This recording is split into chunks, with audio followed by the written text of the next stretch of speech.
world where equality is just another euphemism for mediocrity, where participation is more highly valued than achievement, where just enough to get by is the new standard of excellence. There is a small minority of people who fight back against such apathy, who struggle daily to reach new heights.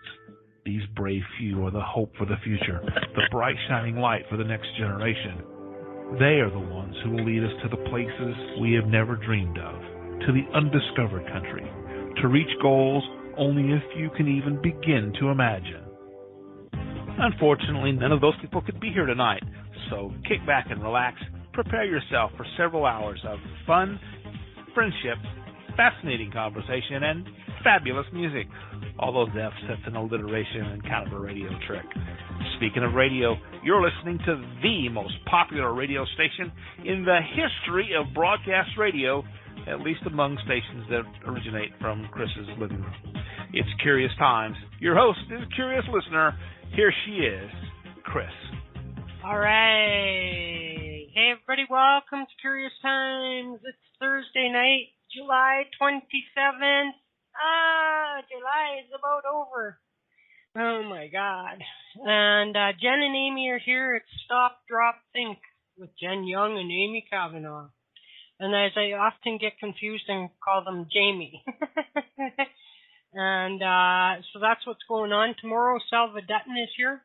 We'll see if I get the right part of the calendar tonight when I say this. Then Saturday, Sunday, Monday, nothing. And then the whole rest of the week we have Lisa Tuesday, Barbara Wednesday, Amy Thursday, Salva Friday, Kimber on Saturday.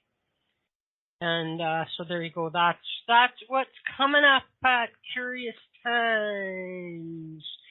Tonight, though, it's not. My computer's freezing on me again. I cannot do anything.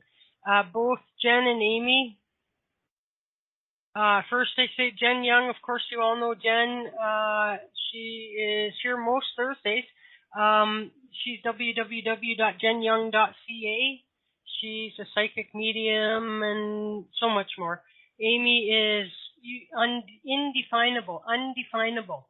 And she is so many things that you couldn't even start to list it for fear that you'll miss something.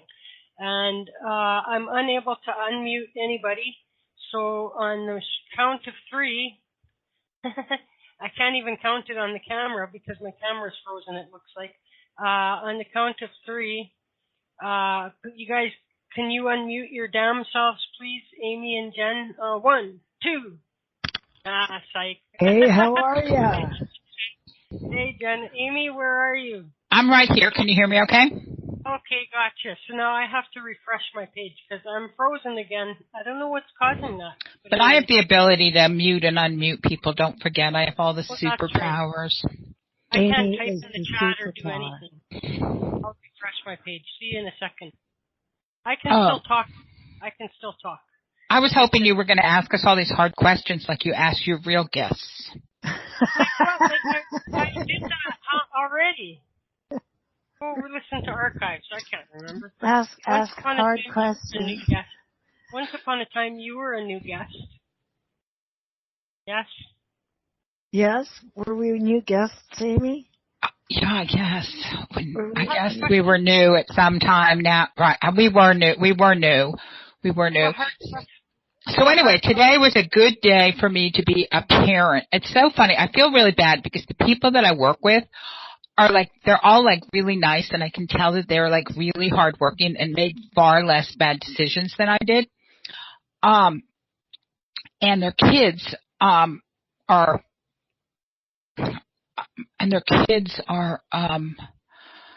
I don't want to. They're just struggling. They have adult children problem, 20 children in their 20s with a host of different problems. Meanwhile, me, the fumbler, stop and drop, have kids that are freaking, if they had a bumper sticker for when your kids were grown-ups. My kids are honor student adulters. They're so adult. My son, he's been doing this internship. My son was like, when he was in high school, he was a bit of a fuck up, and many of his high school friends are in prison, like real prison, not just like Attend prison, yeah. right. And fell to harder drugs and then committed crimes to get drugs and things like that. Very sad. Meanwhile, my son, who was scheduled to graduate high school when he was 22, and they wanted him to go to trades. They wanted him to go to like technical high school or something, but we lived in this really exclusive town, and I said to the principal, and please cover your ears, I said, no, I want him to go to high school with rich white people. Now, that didn't go over very well because the teachers union is very inclusive, as am I, except when my son's involved. Anyway, but then he got his girlfriend pregnant. So then he dropped out. Anyway, then he went to college because I was on the board. He took his GED, and he did much better when there was less rules, like you could wander and you could smoke, and more men, more men teachers, more men, less women, less rules. He began to thrive. Then he got his girlfriend pregnant, which I thought was a horrible thing, but then he became like this super parent. Anyway, to make a long story short, he was doing this internship, and like it's for a big company. He works for GE Science, which curiously, since it's curious times, is not owned by GE. But I think maybe at one point in time it was owned by GE. Whatever. Anyway, well, they were building, he's really good with databases and blah, blah, blah. Anyway, so he like saved this whole project because he found that they were doing it like really bad wrong, and they were collecting like 5% of the information. Anyway, so he saved the project. So now they gave him a full-time job today, and with a big raise and you need the applause button, Chris. Big promotion and all of that stuff. And so it's so exciting. And then my daughter, her boss is Jeff Bezos. He owns Amazon, and not her. She's not a direct report, but she has been in his office, as has my grand dog. Always goes in his office on Take Your Dog to Work Day because she works in Seattle. So he was named the richest person in the world today. So there's my daughter, and Jeff, and there's my son, and there's me, and I felt so bad because seriously, these other people at work, they tried so hard to be a good parent and everything, and my kids were basically raised by the cat, and and they're like honor students, and these people who really put time and effort into doing the right thing, parenting, probably cook dinner and stuff like that, didn't do so well. So my friend who has this really troubled has a daughter with a bad picker. So I'm like, I have a bad picker. She needs to know she can't have bad picker. She needs to find someone. When I told my daughter I didn't want to repeat this, I said, Madison, just go find someone you're not attracted to and you'll live happily ever after. And it worked wonderfully. And she grew to, she loves them. She just doesn't have that, like, I will, commit felony. I will commit felonies, for you, with you, whatever. But, anyway, so she was like,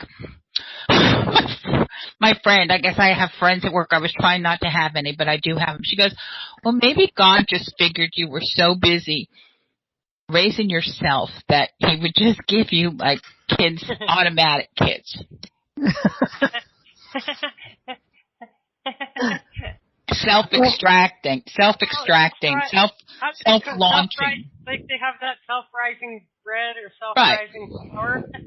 That's right. Well, I have to say though, Amy, you are a hockey mom, and to me that has something to do with it, Like how many of those that you work with were hockey moms? Well, the one guy is a hockey player. I feel really bad for him because his daughters they seem to have this tendency. They have way more. Fortunately, I stalk everyone on Facebook. So when his daughters and his grandkids, there was way more grandkids for how old they were, and they were very multicultural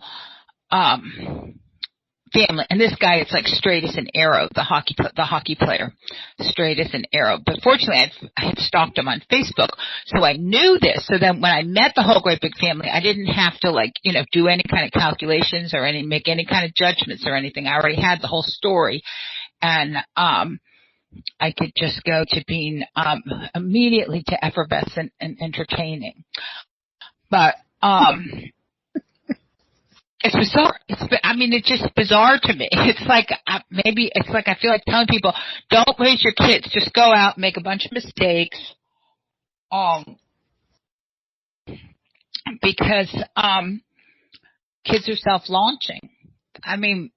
It's not everybody. they had an advantage that many other children did that we didn't have. We weren't living in poverty, and that's a whole different,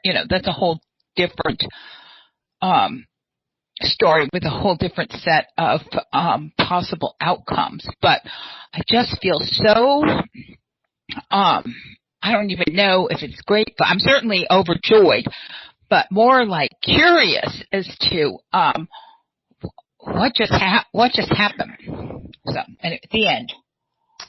Well, I think that perhaps your son learned the value and the trait of hard work from you, because that's definitely what got him through.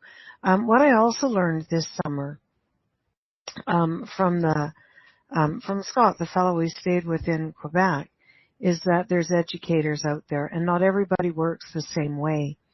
And they started a program back there. And it's really interesting that he has brought different teachers or educators on the side with him, that not everybody learns the same way. And there's not right, wrong, or indifferent. They're just, you may have one kid and find a way outside the box to help them get through it. Because I asked him, I said, why did you do this? And he said, because I was one of those kids. I was one of the kids that got kicked out of class. I was one of the kids that didn't excel. It's not that he didn't have the brain power. It's just that they needed an extra outlet there. And so instead of taking away the math or the phys ed or music, they gave it back. It wasn't looked upon as a reward. It was looked upon as a necessity for these individuals that required it, and they excelled through that.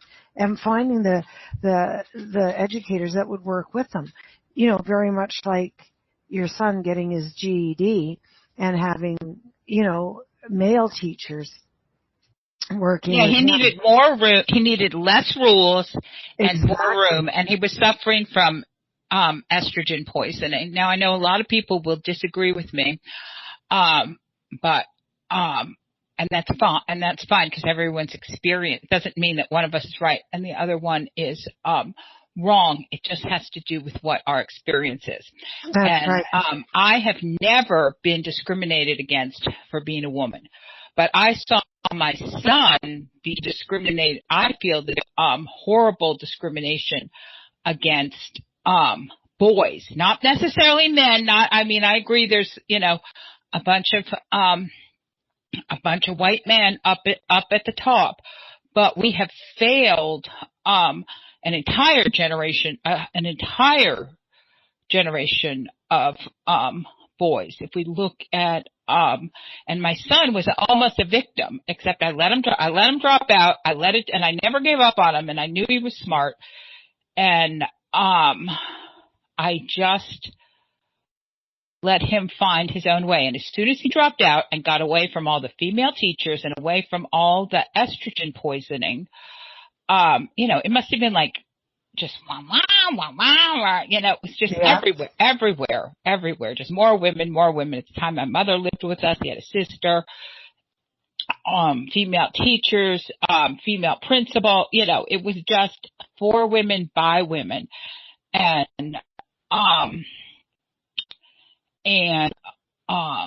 as soon as he was just able to do it his own way without people telling him, that they had to do it that way because they were in charge, not because it was a better way. They didn't bring any compelling evidence why they had to do it their way other than that they were in charge. So anyway, I don't really want to go down that whole road and discuss that. I'm just overwhelmed at, how successful they are. And I think you have a right to be overjoyed and grateful and all the other stuff. Like, really. But mostly I'm amazed. Mostly I'm just amazed at the power of the human spirit. If you don't, because, they gave them what they would do in my town where I lived because they wanted to have these really high rankings as far as their school went. Our school, we couldn't even have a valedictorian because there would be lawsuits. And, because we had GE research and development there, and we had a whole bunch of really smart people that put a huge emphasis on, grades and education and book learning kind of things, not necessarily intelligence. Anyway, so they put him in special ed, right? So there he was, the victim. And one thing our, bloodline doesn't do very well is victim. We can martyr like a mofo, but we don't victim. And as soon as he was out of a role where because he was like, okay, you think I'm on the short bus or, whatever they call it. I don't know. You're not even allowed to use most of the words anymore. I will be the best version of special ed. I will be the best retard. You want me to be a retard? I'll be a retard. And, he just didn't, there was just so much. I'm just so freaking amazed. And if I could go back, I think back because this town just thought he was just like the Antichrist. And parents weren't allowed to, wouldn't allow their kids to come over. And interestingly, the more you hated us, the more messed up your kid is today. There's a direct correlation. The one guy who used to come and physically remove his son from our home, because everyone wanted to hang out at our house, is the one that's doing the most time. Anyway, so that was a real long drawn out story about don't let other people define you. Just don't. I guess that's the moral of the story, is do not let other people define you ever, ever, ever. And it's real tempting too, because there's a lot of, we have all these perceived benchmarks for success. What's successful, what's pretty, what's this, what's that. But don't ever, ever let someone else define you, because they're going to define you in a way that is convenient for them. It's going to define you in a way it's based on a fear or a lack of understanding, and they are going to define you in a way that's in their best interest, not in your best interest. So that's the moral of the story. And now you can talk about something. And we don't want to talk about anything. I'm just kidding.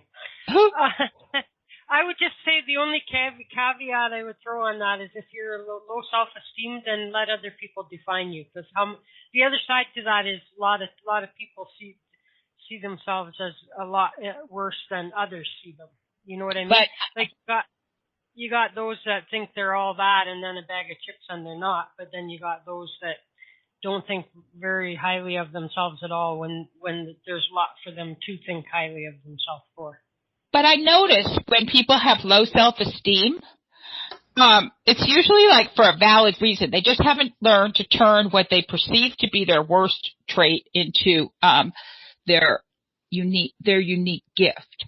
Like and I noticed that when people have low self-esteem, like say stuff, they lie to you, like you're not stupid or you're not fat, when the fact was I was over. Don't lie, because you don't even begin to believe it. Just help people be the best version of themselves. Because I notice an awful lot of times when people have low self-esteem, they will I see it on show. I see mediums do it. I see readers do it, and I see regular muggle people do it just in day-to-day life. They lie to make the person feel better. Oh, you're not fat. Yeah, you are fat, but it's okay. You're fat. Maybe you're fat because I learned that I was fat because I spent so much time in the sky. I was using I use weight to ground me, and there's other ways to ground yourself other than food. But of course I didn't find that out till I didn't care anymore. Don't lie when you're trying to build someone's self-esteem. Don't blow smoke up their, whatever you call that. Up their teeth. That's yeah. Right. Yeah. Just help them be the best version of, them. Am I here? I'm not. You're here. You're here. And it's your show, so you can talk. I think that I keep freezing. I gotta refresh my page again. That's so ridiculous. Well, I don't know what's going on. Anyway, Jen, it's your turn. It's my turn. Well, I don't really have much to say. There's a couple of things. I had a good day also. It started out by, now this is kind of sad, but not really. I heard a screech of tires, gravel, whatever. We all know I live on this busy rural road, and I'm the freedom fighter. So I went out, and there was these two vehicles that had stopped. And I went to see if everything was okay. And these two men were looking into the ditch on the other side of the road. And I thought, what's happened? And it's a busy corner. Even though it's rural, it's very busy. And there was this critter in the ditch. And I thought, what is that? You know how you look and you really can't tell? And it was a fawn. And one of these poor men had hit it with their vehicle. And it was living, but its back end wasn't working. So we picked it up and we brought it to the property here, and I penned it up and called the conservation officers. And the fellow came and said its back's broken, and we're going to have to euthanize it. So the fellow was I'd met him through my activism work, and he did what had to be done. And we got to talking about the circle of life. And it was really sad. But, I do what I do. I said prayers over it, and it was very calm. And it really got me to thinking that we're all here for reasons we don't even know about. I've walked these roads and this mountain and whatever else, and usually we heal everything. And I haven't, didn't expect something like that first thing. So it was, I felt bad for the little guy, but it was, at least someone was there it didn't suffer, right? Hello? Yeah. Hello there? Yeah. I'm all alone. Maybe that's how it felt like. I don't know how Amy got muted. Amy, why are you muted, Amy? You're the star of the show. You're the co-star of the show. Was she just muted herself? No, I didn't. I didn't mean to. Okay. So, but so the kids were home and they didn't know anything had gone on, and then they said, "Oh, who was here?" And I told them, and then I went for lunch with a couple of friends, and I haven't seen in a while. Circle of life. A new baby is going to be born with a friend, and it's just all this circle of life today. And that's what Amy made me think of, is the circle of life. Like, we try and raise our kids the best way we know how. Yeah. And we let it be, right? Yeah. Let it be, let it be, let it be. Yeah, that's the thing, is that whatever our struggle is, like, we came here to experience that struggle. So it's the sooner you can get out of the victim, why is this happening? Yeah. Why is this happening to me? Why is this happening? Why is this happening to me? And not be like, you don't want to, again, you have to be honest. So it's not like, oh, I'm so glad I have cancer. Or I'm so glad I have cancer. This is such a gift from the universe. Gaia gave me cancer, whatever. No. But to realize that we're exactly where we're supposed to be at every point in time. We're exactly where we're supposed to be. And we always have a full range of,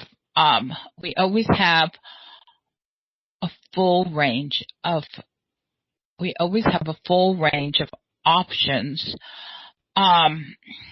that we can have, I don't want to call it, because gratitude, that gets thrown around way too much. But just to have this sense that we're, that whatever's happening to us at this time is not happening because we're bad, or whatever else. It's happening because. Do you think it's unfolding the way it's supposed to unfold? Well, there's the free will part, and the free will part is kind of like it's the wild card in the whole equation. But I've seen this play out so many times that there's fate and destiny. Yes. Wait a minute. Fate and destiny, and then free will, if we just had fate and destiny, we wouldn't need time. But since we have free will, we need time, because they have to stretch out so that we don't run out of time before we hit fate and destiny. I see what you're saying. So we could have made bad, we all make bad choices, but those bad choices don't define us, and those bad choices don't, like, oh, if I had only, missed opportunity and wasted time and all of that kind of stuff. I think people get in this mindset where, okay, well, I made these bad choices, so this is who I am. I made these bad choices, so now I have to be poor the rest of my life. I made these bad choices, so now I have to be fat. And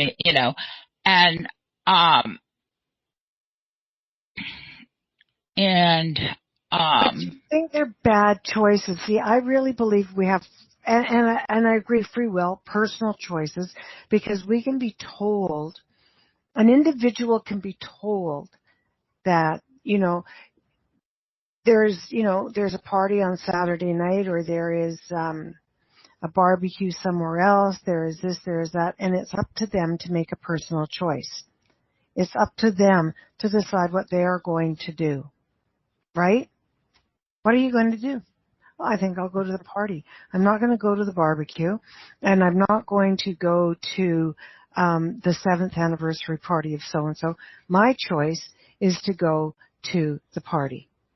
And so they go, is that a good choice or a bad choice? And because they're exercising their free will to do their own stuff, right? Right. But then, there are some, and I agree. So free will to me is like when my brother, but see, that to me is a personal choice too, and you know where I'm going with this because we've discussed it before, and what my brother did. That was his choice, was to end his life. So is that free will, Amy?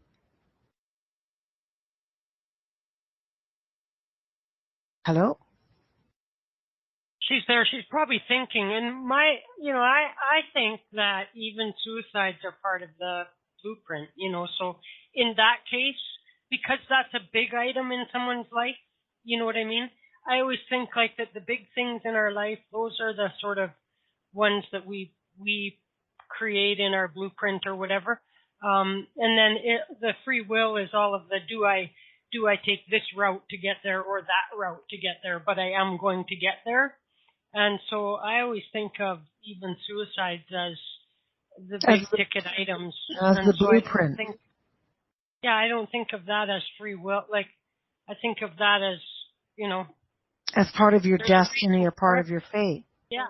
There was a reason for everything, right? And sometimes and as I always continue to say, it's not always about us. Everything that happens in our life is not about us. And so we might be involved in a big ticket item that isn't about our lesson, I hate that word, or our objective, but we're helping someone else. And, and I give up ever trying to guess. You know what I mean? People go, why did that? Who cares? It happened. You know what I mean? Like, it happens. No, I know. I'm just. And so, yeah. Go ahead. No, I'm good. Amy's muted again. Amy, what's going on? Amy is muted. Okay, Amy might be having trouble. I don't know. Is she on her phone? So no, I get that. See, I struggle with the free will because we do have free will, but we also have personal choices, and some of them aren't so good. But like you and I with our accident. Was it a great choice to go get in a car with a drunk driver? Right. No, exactly. But I mean, you and I both had accidents that really brought to an end otherwise great jobs and that we enjoyed and were good paying jobs and things like that allowed us to be in a position to help many people.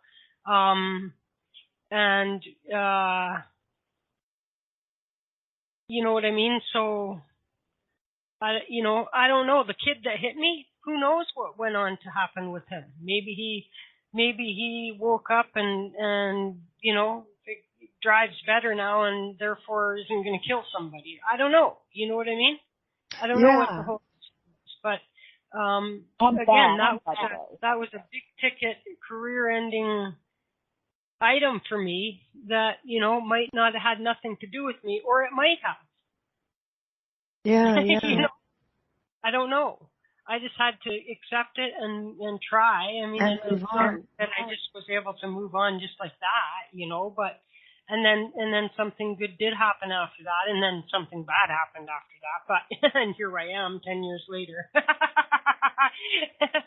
But so I don't know. No, I don't know. Welcome back, Amy.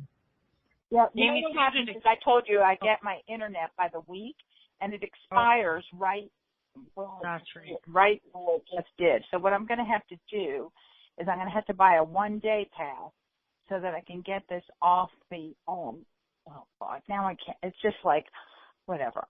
Or go get real internet like an adult, but adulting skips a generation. So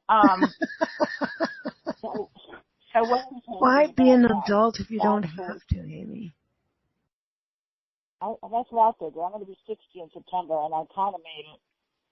So why start now? But some of these things are just annoying. And they are the result of nothing but bad decision making. Sorry, so bad choice. I make bad choice. I have a bad decision maker. I am a bad decision maker. Well, I know the feeling. No, it was something that was brought up, and we discussed it when we went on vacation. And as we know, and see, this is really interesting because Amy's the one who pointed it out to me, and I started laughing because I don't go on vacation, as we know. Ron and I've never really traveled with Ron without the kids. It's hold back to when my brother died. And I was telling Amy this whole thing, and Amy had said to me, well, isn't that a bit arrogant, Jen? And I said, oh. She said, so you think you can control life or death? And I went, oh. And it really was like a big bucket of water in the face. And Amy said, I'm not being mean here. And she says, arrogance isn't really the word I'm looking for, but it'll do for now. And I thought, oh, Amy, how true is that?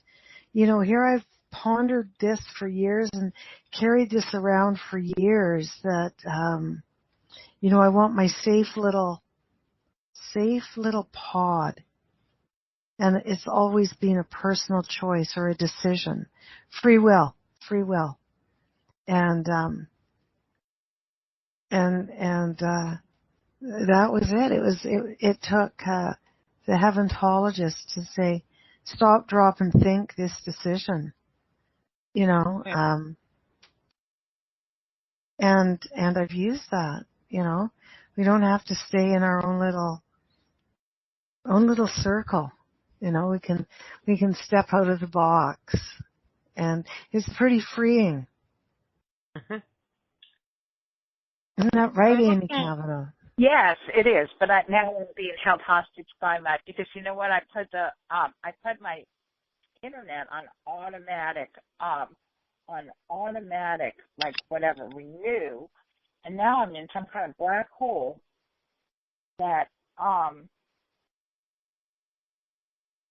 won't let me buy more time because it says I have time that isn't recognizing the time. Anyway, yes, so I can just do things different, but I can just choose to do things. I can just choose to do things differently. But yeah, that's it. We are, as a species, are wired to try to control our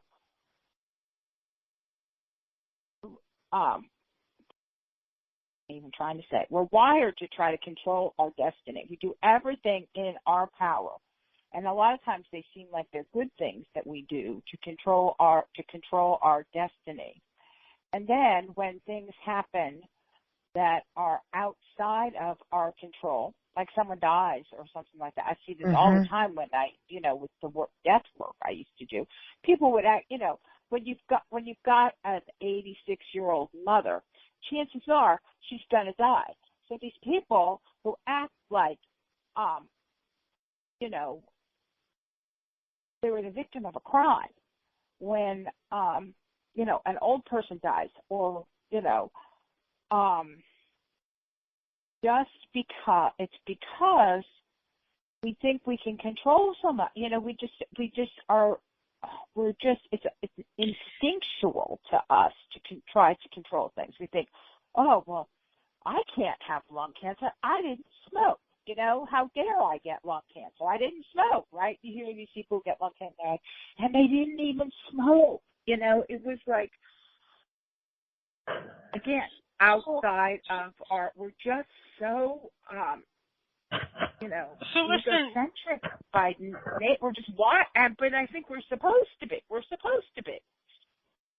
Hey, yes. So I found this clip I like to go back to from time to time, because all of the know-it-alls, they all talk about, oh, you have your free will and all this, and so I was listening to Robert Sharp's show one day, and he had like I don't know, she's like a really smart, like credentialed, master's free will. degree Is she a free willologist? No, like a master's degree in some, in neuro. I don't know, in whatever, like physics, in like some kind of physics. But anyhow, and then so she was talking, and so and then I like perked right up as soon as she said this, because it's what I always say, in a way. About like, no, well, free will isn't quite as, well, you have your free will and then walk away like that's the answer. You know what I mean? To everything. You have your free will. And so when I heard her say this, I'm all like, now this is what bugs me, is like people like this, or somebody well known, or somebody whatever, who everybody thinks is highly gifted or whatever, says something, and then everybody's like, ooh, somebody like me says it, and they're all like dismissive of it. Because I don't know jack, you know what I mean? But so anyway, here's like it's about I think it's about 6 minutes, but just on the free will thing. So I find it interesting. So how people were mentioning it in the chat room as well. So let's listen to that for a second, and then maybe we'll generate some discussion around that. Do you have complete free will to do the same? Can you really do anything that you want? And the answer to that is no. It's 100% across the board in science. We do not have complete free will. And that's the trick question, the word complete. We have free will, but not complete free will. And what I mean by that, and I'll give you another little story. I like making analogies. Imagine that you are a 2-year-old.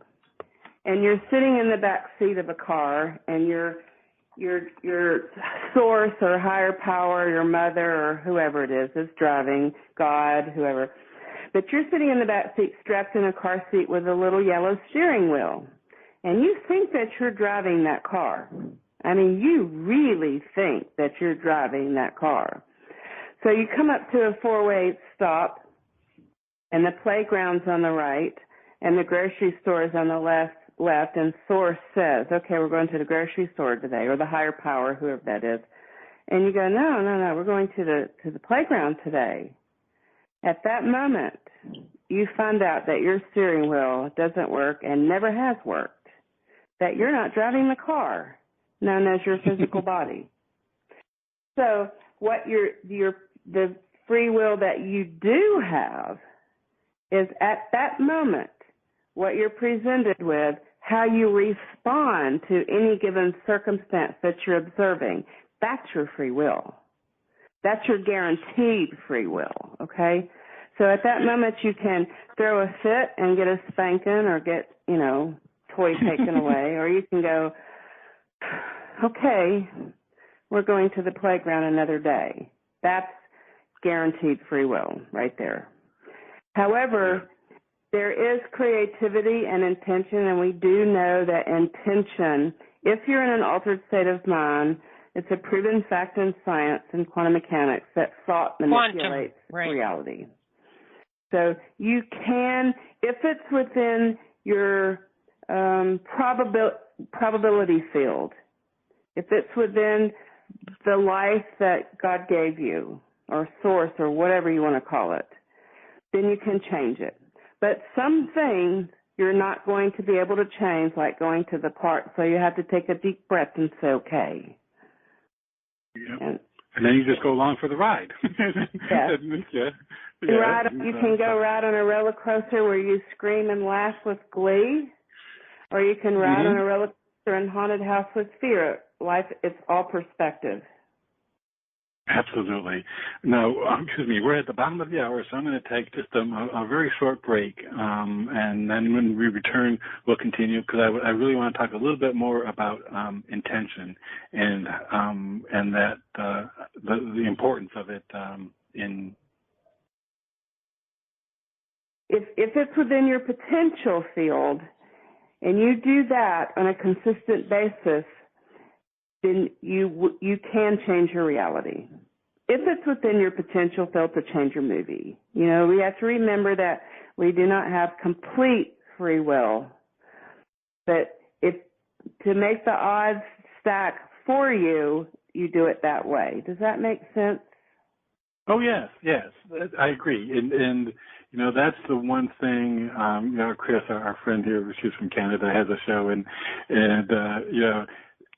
quite often on her show, boy, people get on her about because she recognizes the fact that there is that field of potentiality, of things, that may not be in that field, and no matter what you want. I mean, if it's not within that field, you're not going to be able to manifest it, because so many in the New Age kind of community always like to trumpet free will as an absolute, an absolute.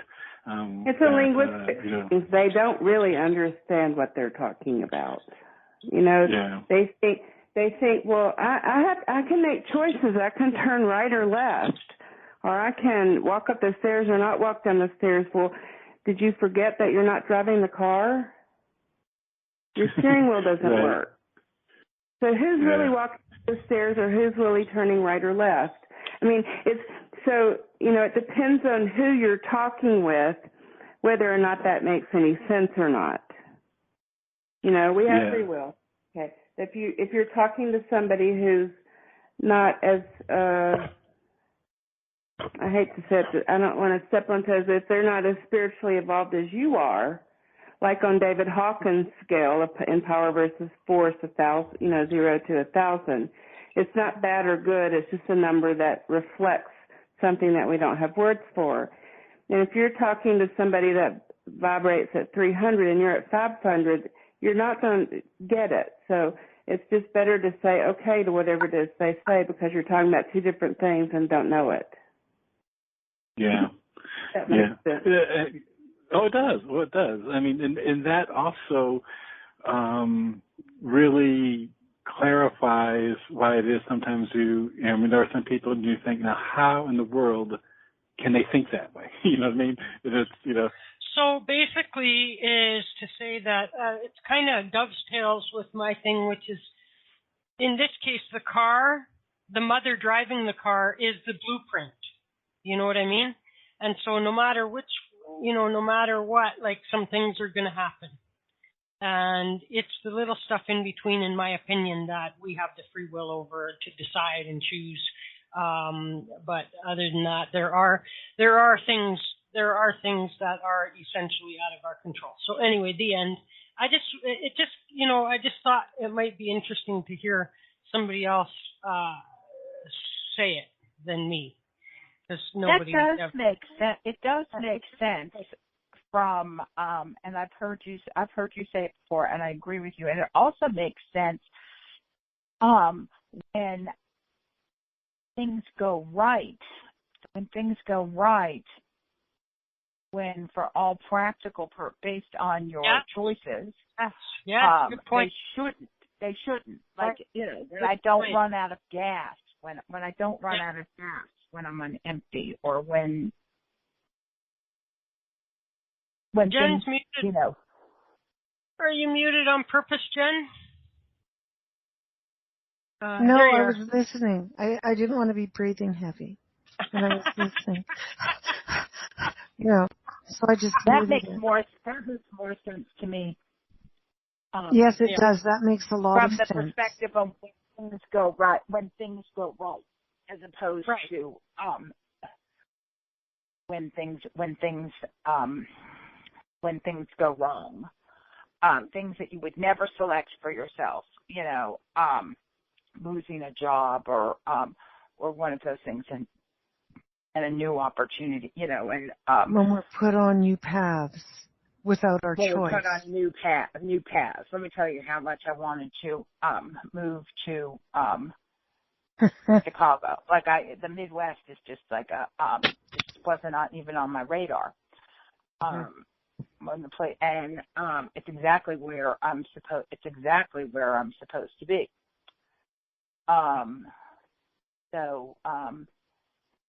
That I do kind of like that analogy that we're just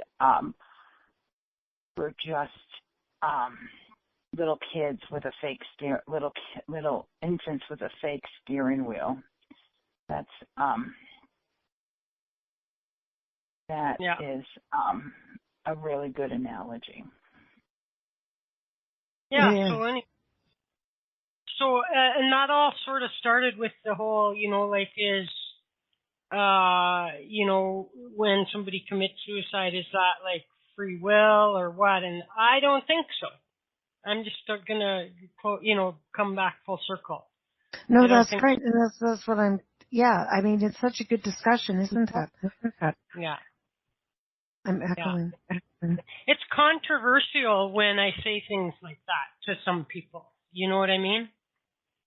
And I use my own childhood as an example to say, like, that wasn't free will. That was blueprint stuff. That was macro life lesson stuff, or soul experience stuff is a better way to put it. Soul experience stuff. And I don't look at, and other people would look at something like that and go, well, that was just karma. You were bad in the previous life, so you had to come and do you. And that I absolutely reject. I don't get that. I don't even like the word karma. Like instant karma, like if I'm laughing at you for being clumsy and then I walk into a wall, that's hilarious. Like that's instant karma. You know what I mean? That I agree with. But for me to pay 3 lifetimes from now for something that occurred in this lifetime, which in my opinion occurred because of a soul contract. So I was honoring my contract, they were honoring their contract. Why is there punishment to come? Why is I don't think that either. It's like I'm hearing myself talk. That's kind of freaky. I should probably mute myself then. Chris is muted. There we go. There's no echo. So what, when you say that, like, what happens is karma. This truck goes by the place, and he nearly hits my husband. So, because I know which trucks are which, and we're talking great big gravel trucks with trailers on the double trailers. I phone the company and I say, this guy's speeding in the conversation, and I'm polite. I'm just saying, like, please don't let this happen. He's going too fast. Everybody wants to get home. And so the next day, the trucker goes by and he honks his horn every time, his air horn, every time he goes past the property. And I think, are you kidding me? Yeah. No need for that. So I walk out, and I don't have the girls that day. I walk out, and I think, I've got all the time in the world. Take my water, take my camera, take my book, take a chair, and I sit there. And I just start taping. Sure enough, he goes by and he honks. Finally get him, right? Because he doesn't see me. He sees when I'm taping, and he's not going to honk when I'm taping. And so then I think, okay, I'll just move my chair over. And then he does it, and I get up and I walk in, and I phone the owner of the company, and he says, well, I'll get back to you. And he said, well, blah, blah, blah. We have the conversation. He said, apparently your husband slowed down. I said, indeed. He did slow down. He wanted to come into the driveway. Wouldn't you slow down to, make a left and go into the driveway? Wouldn't you slow down if there was kids in the driveway? I said, just be reasonable here. I said, and never mind that fact. I said, but why would your driver the next day honk his air horn every time he goes past the driveway? Yeah. What is that proving? Yeah. Why would he do that? Yeah. I said, I'm just asking you the question. Well, he doesn't have an answer, of course, except the guy's being a complete arse. Right. And, but, kudos to the employer, because he did stick up for his employee. And I'm thinking, good job on you there, because that's just the way I sort of look at things, thinking, good for you. Yeah. But that's not to me. And I thought, that's not karma. By honking your horn, someone would say, oh, that's karma for you for sitting out there and taping these guys. But it's not. I no, don't what do it. Karma in that scenario is he overuses his horn. His horn then gets broken, and it's not available to him in a time of emergency when it could have saved his life or someone else's. You know what I mean? That would be more like. And he died. Or he kills someone else, and then that's worse karma coming after that. But it kind of reminds me of one winter here. I happened to look out, and it was very cold snap, really bad cold snap. Yeah. And there's one of the people somewhere in this complex has their car parked out on the street because they don't have enough parking stalls for their cars or whatever. Oh no, it's a big ass truck, is what it is.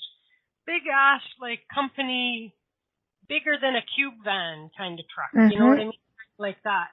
And the guy is plugged into my electrical outlet for his block heater. To have his block heater plugged in, and I pay for that electricity. You know what I mean? So I went out there and I unplugged it, and I was just gonna, and I'm just so like I thought, well, I better try and get. I don't know in what condo the driver of that truck is staying. You know what I mean?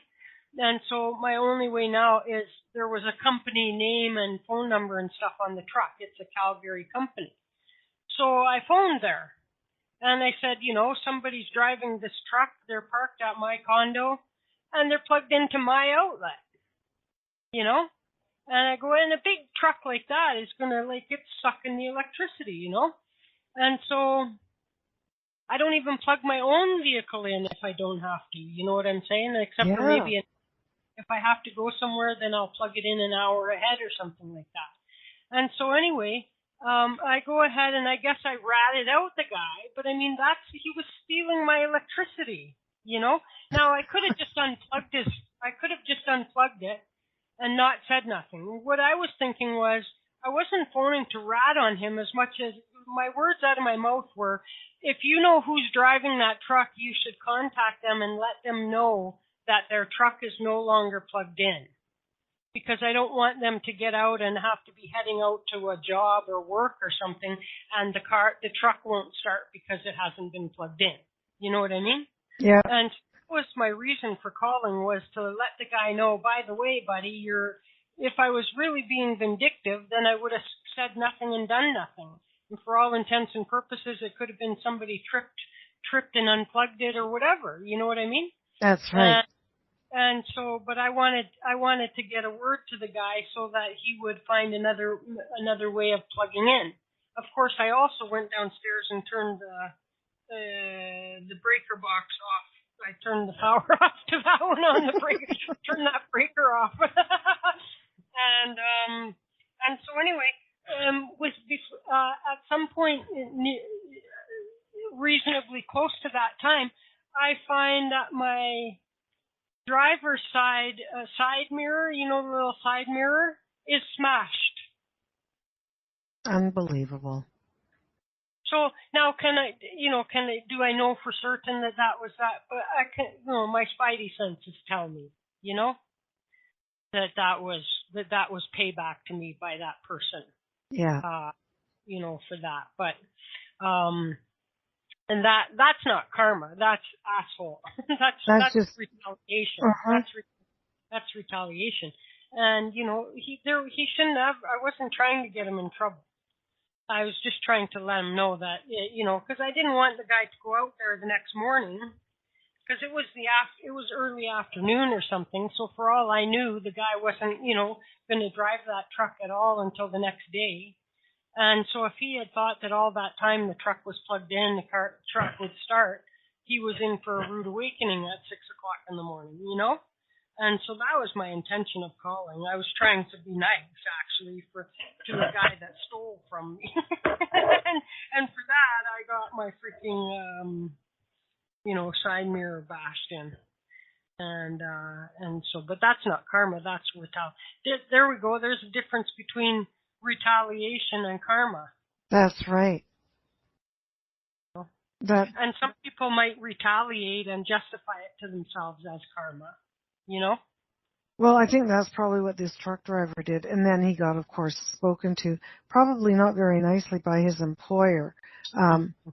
Not knowing what his employer said to us, like, oh, he's, blah, blah, blah. Your husband gave him the finger. I said, of course he did. He nearly hit my husband.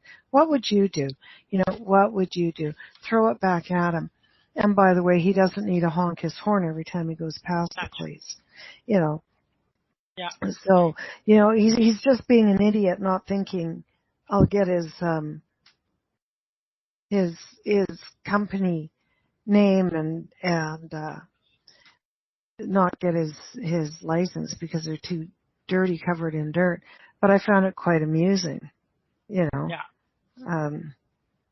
But I don't think that I can't grasp that we would pay for it like 3 lifetimes back or 2 lifetimes back. What do you think, Amy?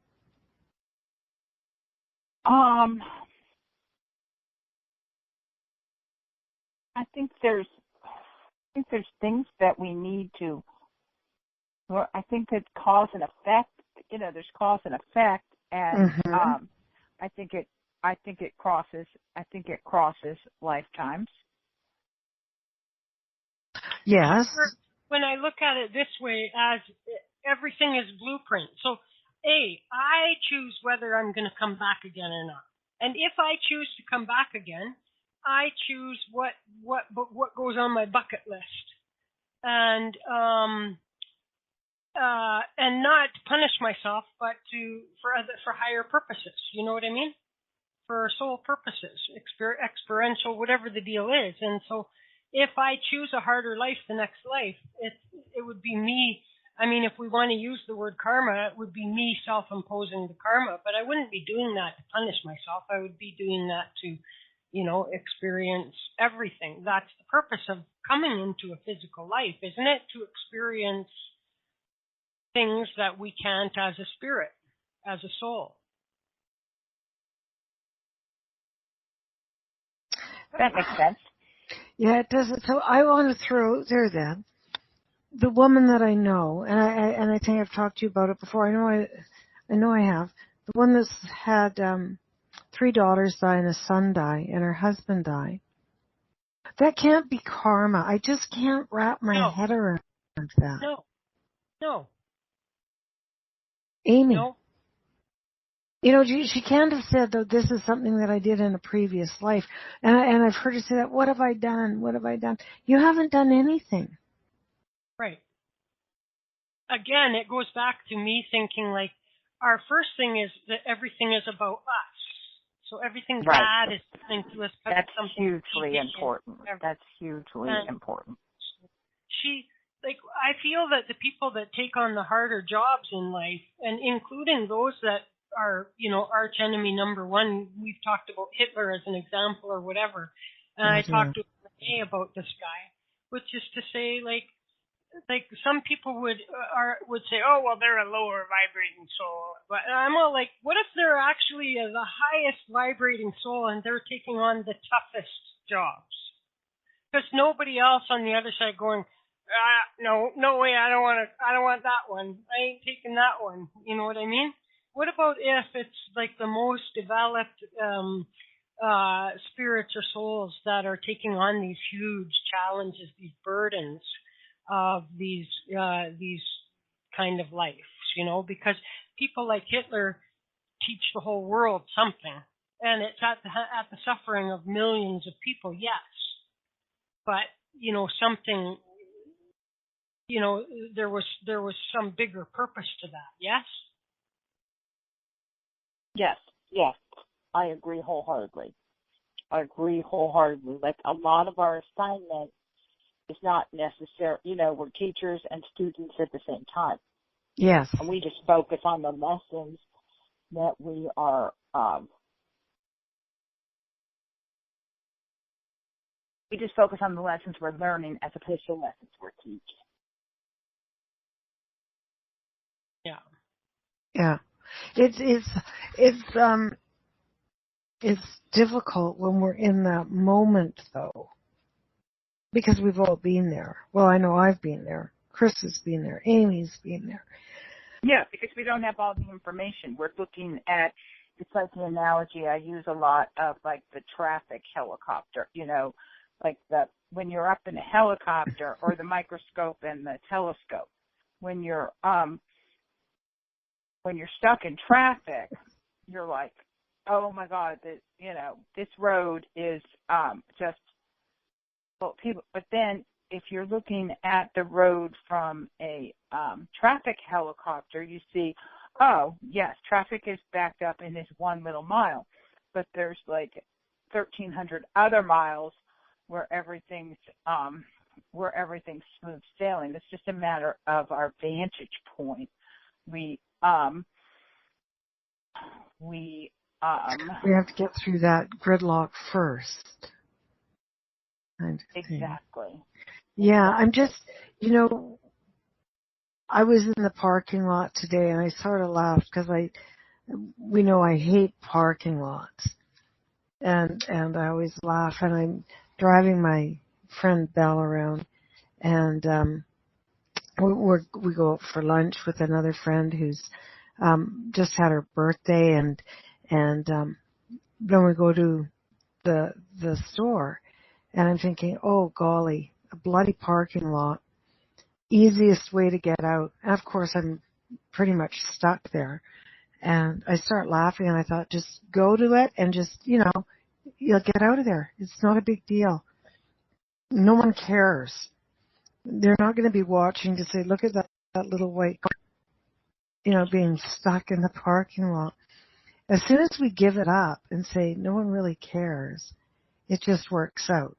And I think that's what the gridlock is all about. No one really cares. Yes. Right? We care because we're right in the moment. But once we can let that go, that's the hardest part, is letting it go. Letting go of the... love is letting go. Yeah, it is, because we came here, but that's also part of the challenge, is because we came here with these egos that are wired to not let go. Yes. And we were put on a planet that has gravity, which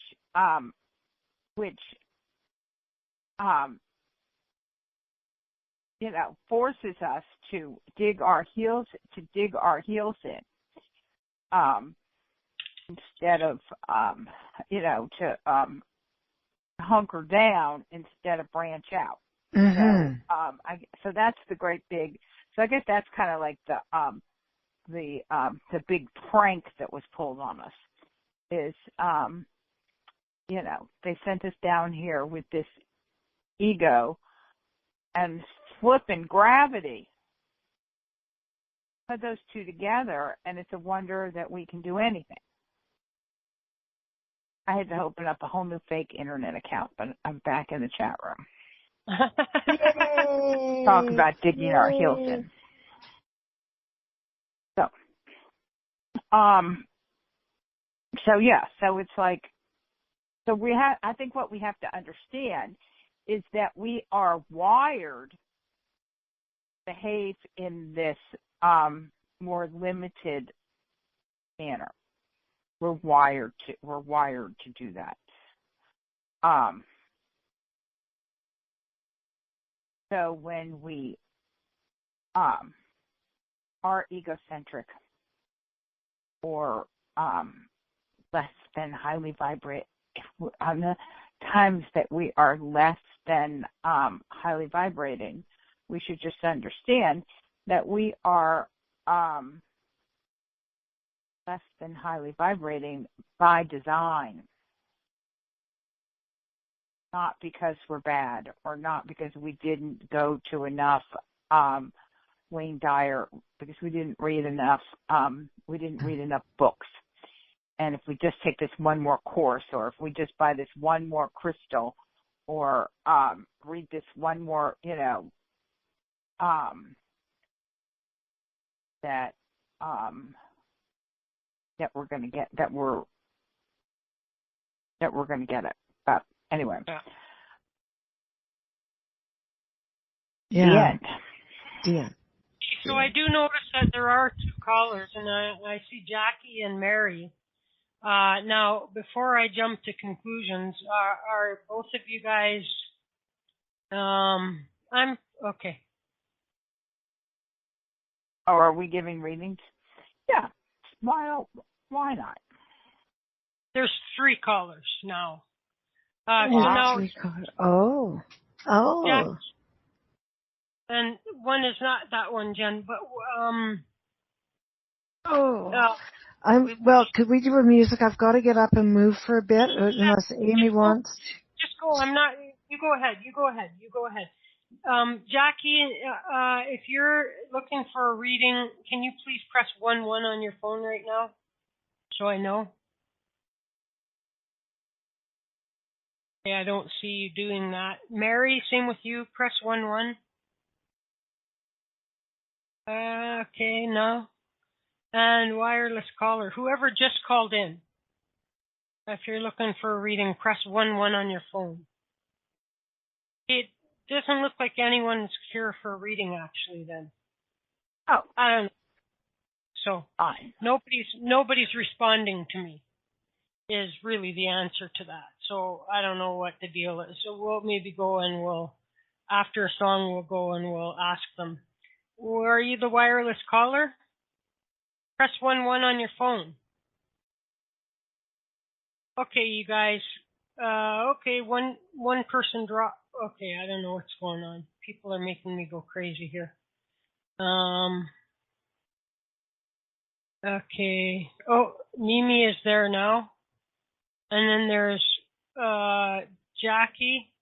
Okay, yeah, go call in or activate your mic, Deb. Okay, I'm just going to come to people then. Jackie, are you there? I'm here. Okay, are you getting a reading or just listening? I was just listening. Okay, excellent. Thank you. I got to find a better way to do that. And I'm going to come to Mary. Hi, Mary. How are you? Okay, Mary is not there. And who's this caller, please? Hey, Joellen. Hi, Chris. I'm just How listening. you doing? Okay, very good. Thank you. And you're mute. You are muted. Okay, so we're going to have Deb and Mimi, it looks like, and Kathleen. Okay, I'm going to play a song, and then we'll figure it out. Then. Let me see. Dancing with myself. I want to find something like new, old but new. All right. Stop. Little hands. The world is yours. With open. All right. We're back. Okay, Amy's here and Jen's here, our two guests. Stop, Drop, and Think with Jen Young and Amy Cavanaugh. And you can get Jen at her website at www.jenyoung.ca. And if you want to catch up with Amy, just come to the show every night. And you'll find her here most times. Mimi's in the phone line there, I see. Christy Who. Christy Not Who. Dan the Man, the Bacon Man, who I played this song for earlier.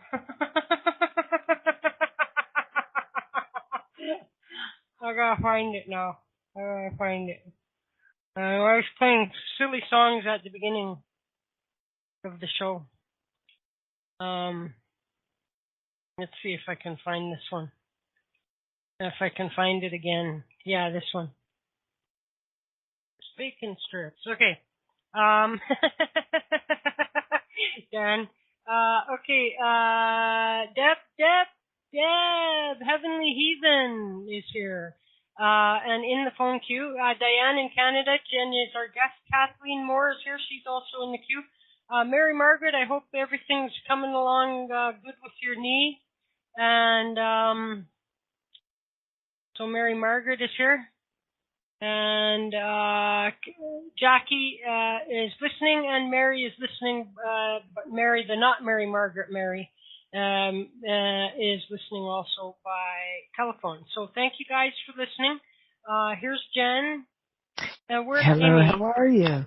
Hey, how are you? Hey, how are you? Hey, how are you? So now we have a few callers, and I'm gonna go to Deb first. It's been so long since I talked to Deb, and since she's had a chance to make it to the show. So let's go get Deb from Oklahoma. We're in the sweltering heat. Okay, Corral. That's a state away.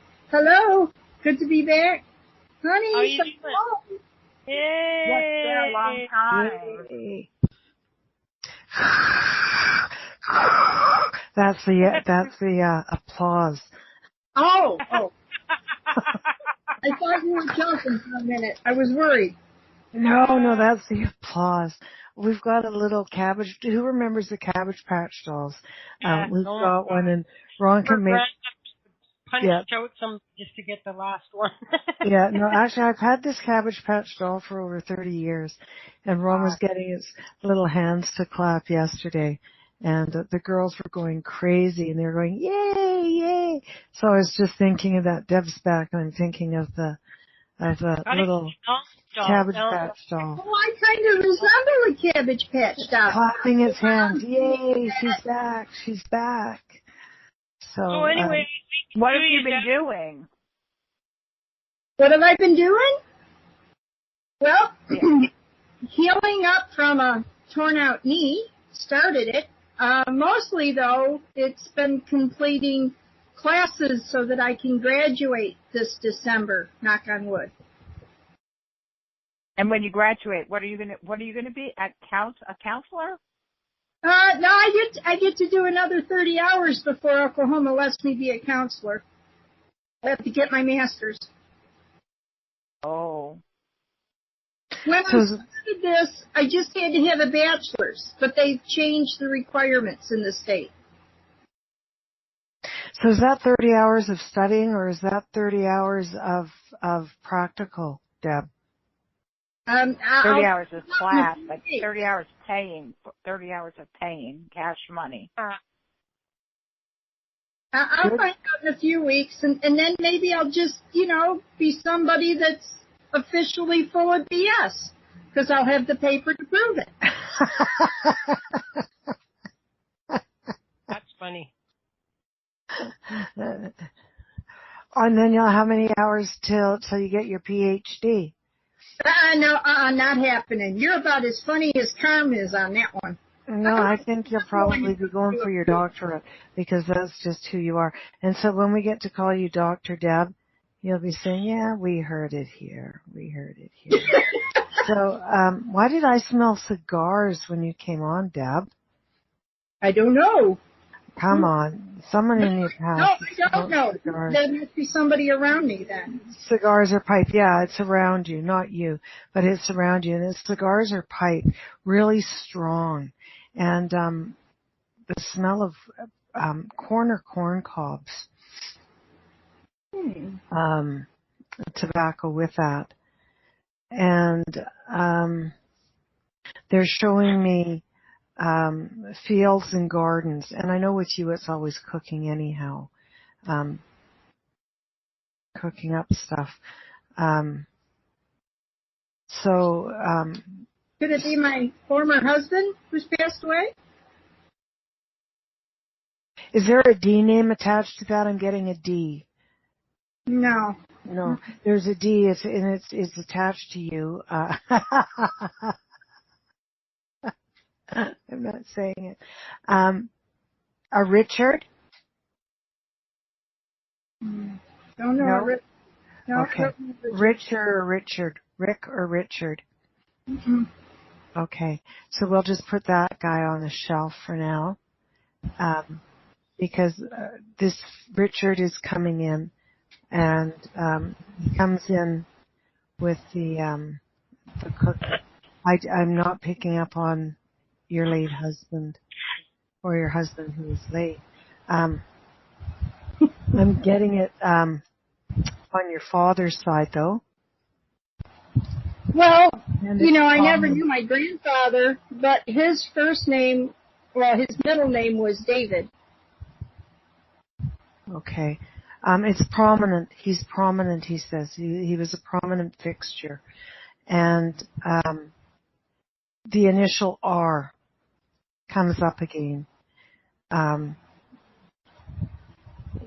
Very prominent. That'll be interesting to find out who that is. Psychic amnesia happens again.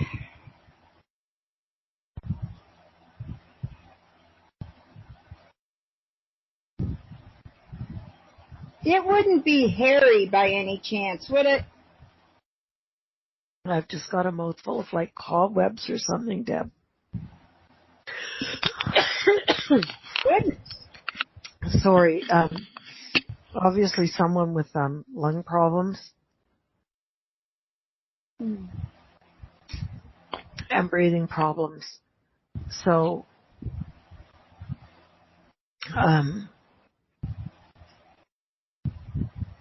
that is,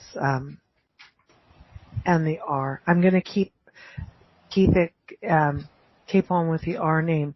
Anyhow, you are going to be studying more than just your master's. I'm muting.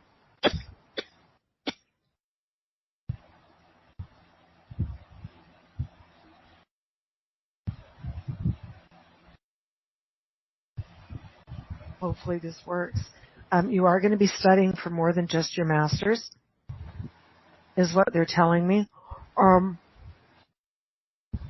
You are going to be completing what you started in December, but you are going to be going further than that yet too, even though you don't think you are right now. There's going to be a whole bunch of opportunities for you, and you don't have to take the first one that comes along, although you'll still like it. Sit back and ruminate over what's the best fit for you. And then just go forward. You'll probably be able to work from home too if you like. What's it called? Telecommuting. And you can do that. Are you doing life coaching right now from home? Because that's what I'm being told is you're going to be doing life coaching and counseling. And I know you're going for counseling, but they're also saying life coaching, also. Mm-hmm. Don't we kind of do that just a little bit when we counsel our friends and stuff and say, well... Yeah, we do that, but this is more than that, Deb. This is way more than that. It's bigger and better opportunities. Okay. And don't sell yourself short on that aspect of it. Amy, what do you have? What I get is that things are going to speed up things are going to speed up for you. Very soon, like within the next month, things are going to opportunities. Everything is going to speed up, and that's going to be a blessing and a curse. It's going to bring these opportunities, and it's going to bring these opportunities that Jen was talking about, and but it's also going to bring a lot of change. It's going to be more travel than you're used to. So my point being, in the next couple of weeks, it's very important for you to start taking extra good care of yourself so that you will have the physical stamina for this more accelerated cadence to your life, because it's really important, and you're ready for it, but you don't think you're ready for it, and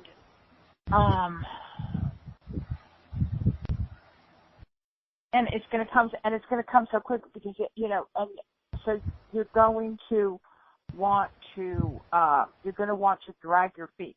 So the big thing that you can do now is just make sure that you're tie up any loose ends that you have, projects and whether they're projects or different things. I'm having a hard time coming up with words, but you get the basic idea. Yeah. So the next 3 weeks you're supposed to spend sort of in a time of preparation for this more accelerated phase, more accelerated phase of your life. And what's going to trigger the like when you're going to know that you're in the next phase is someone from your past is going to appear. Now I don't mean necessarily they're going to appear at your door, but someone from your past is going to make themselves known. That's going to be the sign. Like, okay, you're in the next phase. Okay. There's going to be someone, and the relationship is going to be different than it was. The relationship is going to be different than it was. So whoever this person is going to appear. It's going to be really monumental. It's not going to seem monumental, but it's going to be really monumental because it's going to give you a benchmark of how far you've come.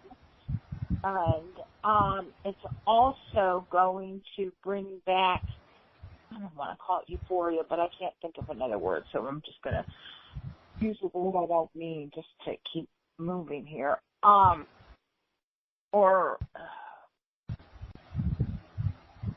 to bring back it's kind of like a euphoric nostalgia, because a lot of times nostalgia is kind of like a weepy, saddy thing. No, this is like a euphoric nostalgia, and I've never put those two words together, but it's going to be really it's going to be really empowering. So what? So I'll be happily excited. You're going to be happily excited, and you're going to. It's almost like you're going to see the past with a new set of glasses. It's not like a great heal. You know what I mean? It's not some kind of like huge forgiveness healing thing. It's just something that you're just going to kind of see with a new set of glasses, and it's going to be euphorically nostalgic. I can't stop saying those words together. So pay attention. So pay very close attention. Prepare. First of all, prepare because this is going to happen because I told you it's going to happen. And then be aware. Be aware. You've got about 3 weeks to prepare, and then be on the lookout because it's all going to have to do with this next phase that's coming up. But the next phase is going to be like I said, it's going to be a faster paced lifestyle. It's going to be a faster paced lifestyle, but you are, but it's going to be okay. But it's going to be good. It's going to be good. It's not going to be exhausting because we're going to have this, dare I say it again, euphoric nostalgia. Okay. Whatever that means, I can't stop saying it. So well, I find out I'll tell you. Say, please do. Okay, thank you. Thank you both, Jen and Amy, and thank you, Chris. Thank you, Deb. Good luck with the tail end of your educational ordeal. Nobody's looking forward to it more than I am. Sure, I'm sure. Okay, well, we'll have to have a way to go when that happens. So yeah, really.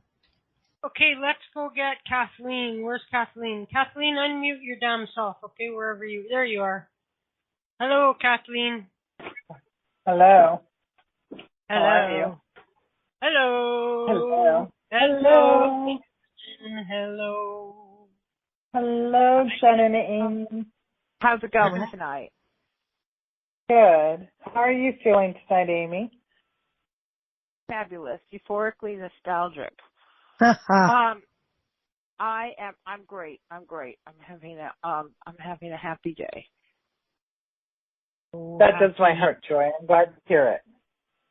Oh, happy day. So you got a question? What was that? Do you have a question? I Kathleen. do have a question Okay. because I know when people come on here and say, "Oh, I don't really have a question. I just want you to throw things at me." Yeah. I hate that. So I have a question. I would like to know if there is any messages from any recently passed loved ones for me.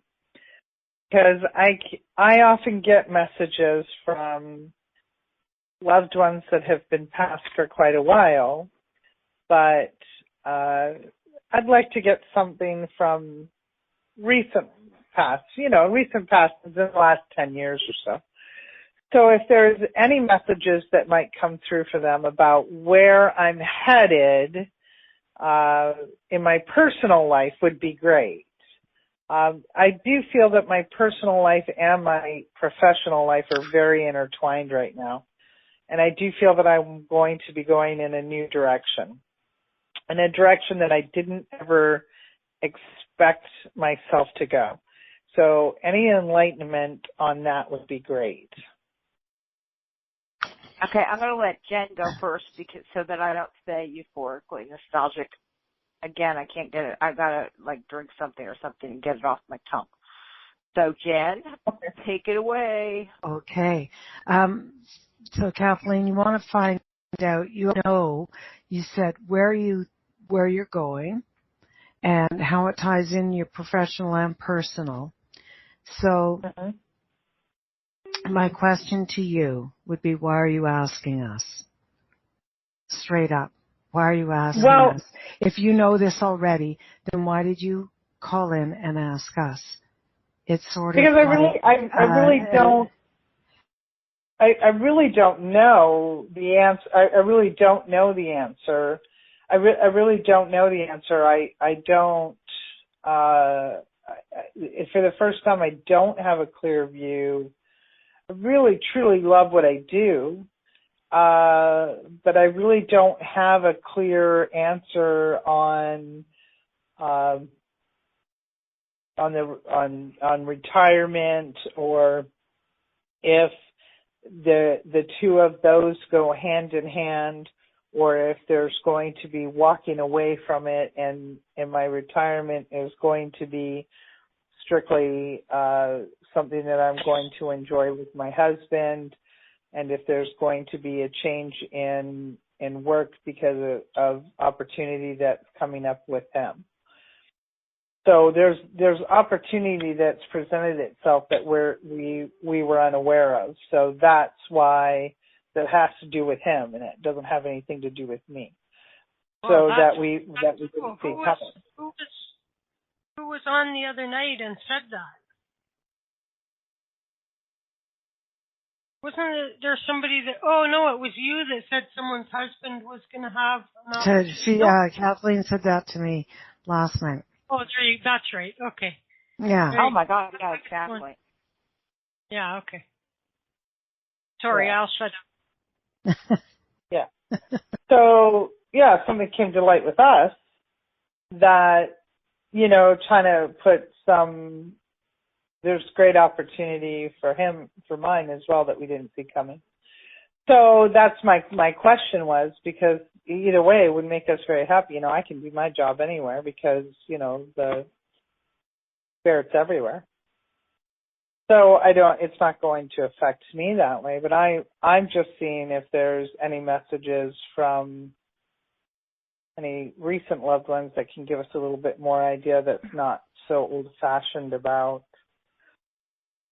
I don't know. When I get messages from the older ones, the ancestors, they tend to be a little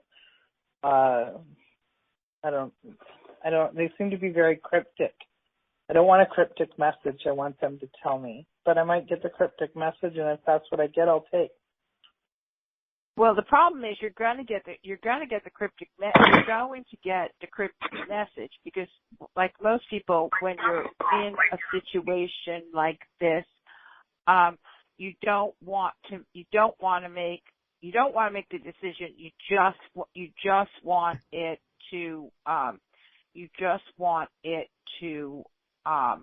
You want to be told what to do. You just want it right. You want to be told what to do because then you can also have, and when I say you, I don't mean you, Kathleen. I mean you, the species with egos and in the land of species of egos in the land of gravity want someone to blame when it doesn't go right. Right, exactly. But, so my point. Yeah, I know what you're saying. I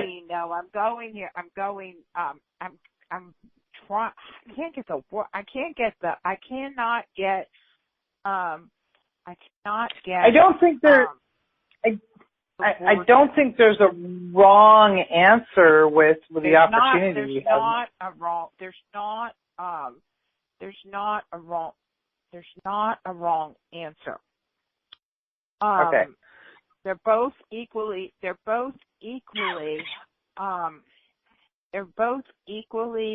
feasible, and they're both equally sustainable. Going to kind of become, what am I saying here?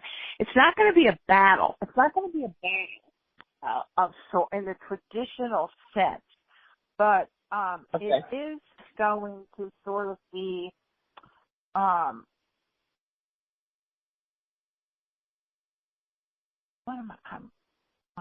why are these words not working? One of you is going to kind of like, and it's not like in a bad way.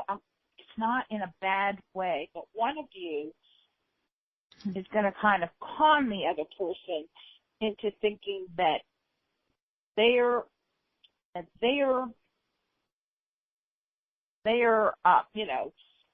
that if you take their road, it's going to be the better road. So it doesn't matter because they both. These words are not. I didn't even say that the way it was appearing. It's not, like I said, it's going to be a battle, but it's not going to be a battle. Like you guys aren't going to be throwing stuff at each other and swearing at each other, and the police are not going to come. But it is going to be sort of a battle of the wits. And the more strong-minded of the two of you, and I don't know that much about your husband, and at different points in our lives, we're more strong-minded than others. The more strong-minded of you at this particular point in time is going to be the victor. But again, going back to this idea that it isn't winners or losers. So it's more of like taking turns for us each to have success and following our intuition on timing rather than listening to the ego part. Taking a back seat for each other when our intuition tells us to, rather than okay. So I understand. I couldn't have said it better myself. It is kind of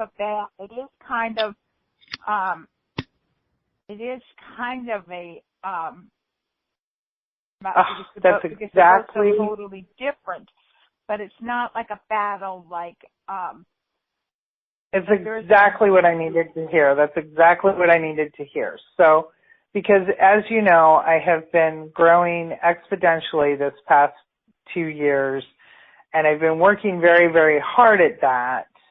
And I've been very, very, and I've worked very hard this last 20 years, but this last few years, my growth has been very, very big, and he has this wonderful opportunity, and I really would love to see him just really grow. And I don't think he should probably... Right, exactly. Well, it's interesting because this card I pulled him, there's like words wrapped around it. Talks about like a salamander and a lion. And I'm trying to, so I'm picturing like what salamanders do. Of course, I haven't seen one in so long because I live in Chicago, not in Florida, where they were everywhere. But a salamander sort of is basking in the sun. So without saying which one, I'll tell you right from my gut that I felt that it was your husband's one that was going to, that was the thing, but I just didn't want to say that because I didn't want to make the choice. But then I like pulled this card because I was having a hard time finding words, and then I'm getting salamander and lion, and that just kind of describes what I see you and your husband doing. Like, you know, you've been doing all this growth, hunting and gathering and all of this stuff, and now you just want to kind of bask in the sun, and it's time, and it's sort of time for him to roar. Now that doesn't mean that you're giving anything up. That does not mean you're giving anything up. There isn't any real sacrifice involved in this, as long as you see it for the opportunity that it is for both, of you, really going for him and us. Yes, absolutely. And for you, because you're a little bit on an unsustainable course. If that, I don't mean that in a bad way. It just popped out that you can't continue. You know, we go through these spurts, and then when the spurts are over, sometimes we don't know they're over early enough to plan for what our next act is going to be. And then sometimes we just have the next chapter just starts by some kind of life change, like someone dies or we get sick or something like that. And then sometimes we have these periods that I would almost call like lives between lives, but we don't leave our bodies, you know, and we're almost reincarnated without having a body. But then there's sort of like this lull period, like there's this lull period.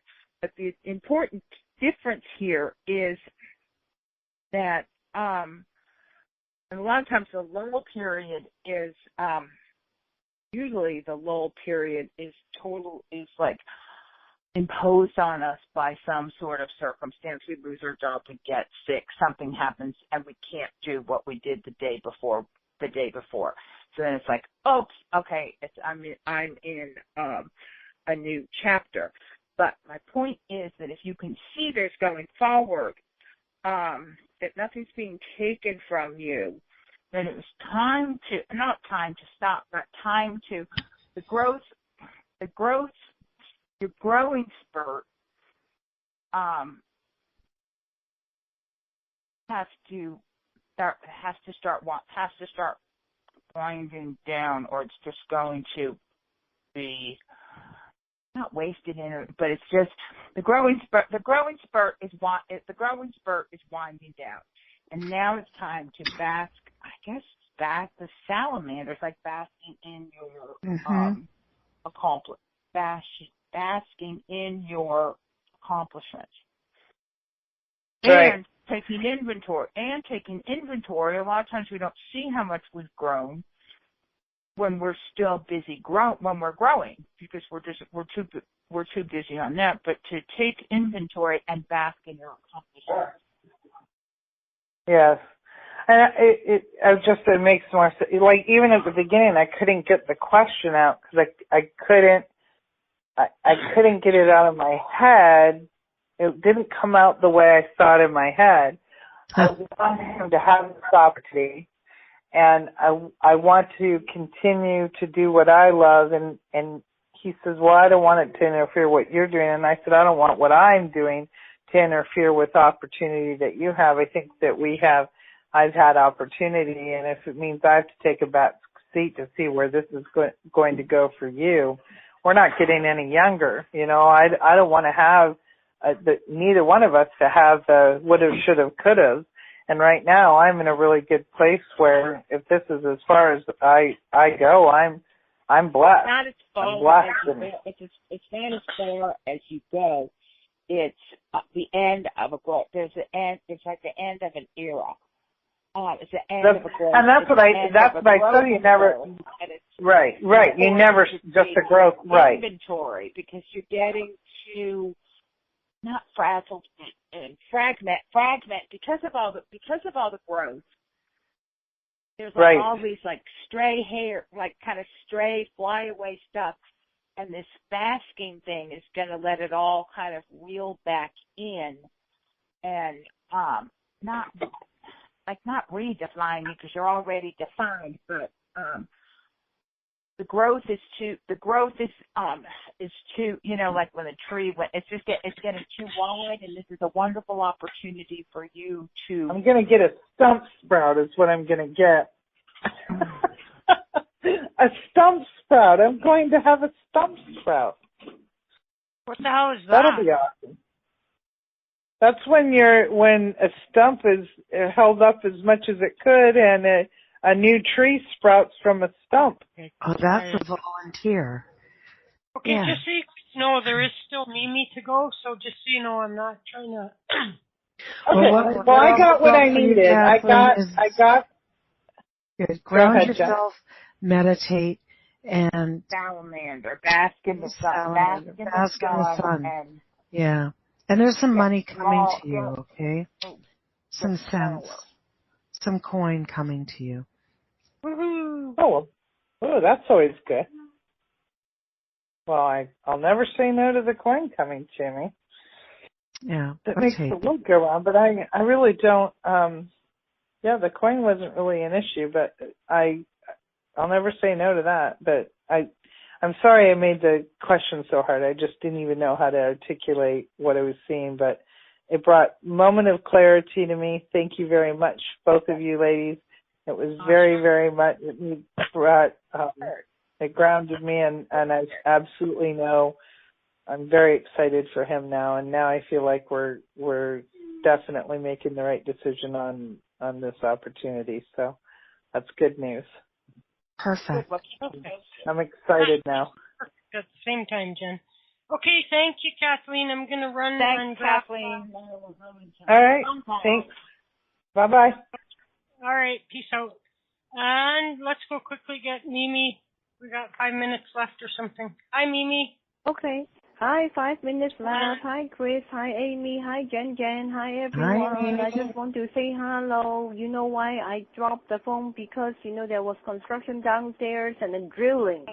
It's too annoying, and now it stopped. And this, you know, I just want to say hi, and, well, haven't talked to Amy for a while, and just want to say hello to Jen and Chris. And Chris. See, it's all, oh yeah, and Chris. Chris. So Chris. Amy, what do you have for Mimi? Yes, Amy, what do you have for What Mimi? I have for Mimi is, what is this? Okay. Turning your rage into strength. Turning your rage into strength. What's that mean? I don't know. Anger. I'm coming up with anger. words. All right. Okay. Oh yeah, anger, but the anger. It's not just anger. It can also just be outrage, frustration. It's just a very frenetic. It's a very frenetic, uncontrollable, larger than life feeling that you don't really have much control over, almost like a car, like someone else is driving the car, but it's being driven in all sorts of different directions to the point that you don't have any idea what's going on or where you're going. and there's a new period coming up. Probably has something to do with this frickin' what's happening, the eclipse. This is the moon card that I pulled, so let's just tie it to time frame to the eclipse, but it's going to be time to going to be time to take all this energy that's coming out of you and being channeled in all of these different directions, largely in the form of frustration, and harness that, because it's very powerful energy. Harness that energy and turn it into strength. Turn it into something that's more sustainable, and turn it into something that you can have, feel like you're the captain, like that you're navigating this, as opposed to you're just like on Mr. Toad's Wild Ride at Disney World or something like that. And when is the eclipse? Does someone know when the eclipse is? I think it's like in August 21st. Okay, so 3 weeks. Again, you've got three weeks. And to just start looking at how, and really taking stock of all of the energy that you are expending, whether it's managing others, or and I know a little bit about your situation, your mother, and the this and that, but being a more efficient spender of energy, turning your anger and your frustration and the more that into a more powerful, again, kind of reeling it in a little bit, so that your day-to-day life becomes more navigatable. Your day-to-day life becomes more under your control. So what I would suggest in the next 3 weeks is that you look at the situations that you find yourself in and say, am I putting more time into this? Am I expending more energy than I should be in this situation? What would happen if I toned it down a notch? What would happen if I spent half as much time on this situation? Would it still be resolved? And I think that you will be able to capture pockets of some pockets of energy and use them for your own good as opposed to the good of others. Okay. All right. Wow, Amy, very thorough and very good reading. So I should calm myself and keep moving on. And after the 21st of August, things will become a little bit better? Yeah, you'll feel more empowered. You will feel more empowered. But you're going to have to do a little bit of an inventory and notice the places in your day-to-day life where you are sort of wasting and staring, spending more time than is necessary. I'm not saying drop all of your responsibilities and just focus on yourself. Not that at all. But there's a lot of energy that's being expended with absolutely no return on the investment, and identify those things and use that time and treasure towards yourself. Okay. How about you, Jen? All what right. do you want? No, and that just emphasizes it. That's exactly thank right. you so much. Wow, Jen and Amy, thank you, Amy, thank you for such a very good reading. And Jen, thank you, and Chris, thank you. Well, I better go because I know time's up. And the weather here is very hot. It's sunny day, 34 degrees. Oh. Celsius. Yes, it's very hot. And it's packed here, and that's why, I dropped the phone because it was too noisy. There was construction downstairs, so I just couldn't talk, and I better, let them know it's the lunchtime. So, all right. All right. Wow. Thanks for calling me. Oh, because it's Friday. Yes, Friday keep up with the good show. Keep up, and hope to see you all next week, okay? And take care, and have a lovely, wonderful weekend. Love you all. Enjoy your Friday. Love you. Talk to you Mimi. soon. Bye, Mimi. Thank you. Bye. All right, there we go. So, that took us to 10:02. Well, Mountain Daylight Savings Time. It's after midnight for all the Easterners. So there you guys go. I know, That's I can't do that. another successful show in the can. There we go. Thanks to Amy. Thanks to thanks to everybody. Thanks to callers, Chris. Thanks to our callers. Thanks and to our Chris for hosting. From thanks to the Academy, and thanks to God, from the physicist, or whoever she was, from the smart lady. Quantum physics. She had her doctorate her master's in quantum physics. Yeah. Much smarter. The moral of the story is we're just driving fake cars. Right. We're just in fake cars. I like that. Our power steering is gone.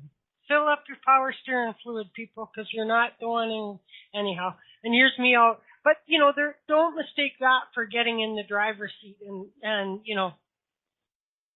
so that's a fine line, because it's dangerous. Because some people go, oh, well, then if I just sit here with my ashtray overflowing and my sweatpants on, my millionaire... Right, then that thing will happen. Right, exactly. Like we were given the fake steering wheel has a purpose, even though it doesn't do what we think it does. We're still supposed to be doing that, because otherwise we will be we'll just be sitting in the car bored and unsoured with full ashtrays and no boyfriend and no money. Right. So I guess no overtime tonight, because we really can't have overtime without Corrine, I've noticed. She's sort of the defining factor of a Where is Miss Corrine? Out on a hot date or what? I don't know. Is she writing her book? Oh, maybe. Huh. Work or play. What the hell is that? I know. I noticed I wasn't here. My throat was making me cough a lot more tonight. I don't know what's in the room. It was ever since Deb came on with I know. and the cough. Like 12 ounces of water, and I've got sneezing and coughing, and swallowed a spider. Don't even say that. I can't stand spiders. I'm deathly afraid of them. And we're throwing some garbage out, and there's this big, ugly, honking spider. And it's out in the sun, and I thought, oh, God, it's burning. And I felt sorry for it. And I thought, oh, God, I can't watch this thing. It's darting here, darting there. And I thought, oh, God. So I got this seashell, this big moon snail shell I've got. And I got it, and I scooped up the spider, and I took it over to the grass, and I dumped it in the shade in the grass. Everyone said, what are you doing? Is that the spider? And I said, yes. And he goes, you're being very brave, and I'm not being sarcastic. He said, that's really good for you. And I said, oh, God, I couldn't stand to see it burn its feet. Oh, and I thought, there better be some good coming to me for that. It better not visit me in the winter. Like, it can tell its friends to stay away from me. Yeah. What do you think, right? Compassionate woman. Ugh. I can't even speak to that. I know. I'm not afraid of spiders, but there's things that I'm afraid of that if I had to put myself in that situation, I don't know, I would probably throw up. I'd probably throw up. That's the only time I've done it. I usually scream and run, but I couldn't stand to see that. I just thought, like. Was this before or after the deer died? Before. And the deer, I just sat, it must have looked so terrible. The guy that was hit it felt so bad, and he's carrying it up the road with me. And he said, I've left my truck running. And we looked at each other, and it's like, oh, you can't do that here. Because someone's going to stop and steal his work van, right? And so I said, well, the driveway's here. I'll carry it in. And it wasn't light by any means, but the other guy stopped and he said, you want to ride? And I said, no, the driveway's just here. The property's just here. I can bring it in. And I kept stroking it and just talking to it, trying to calm it down. What are you laughing at?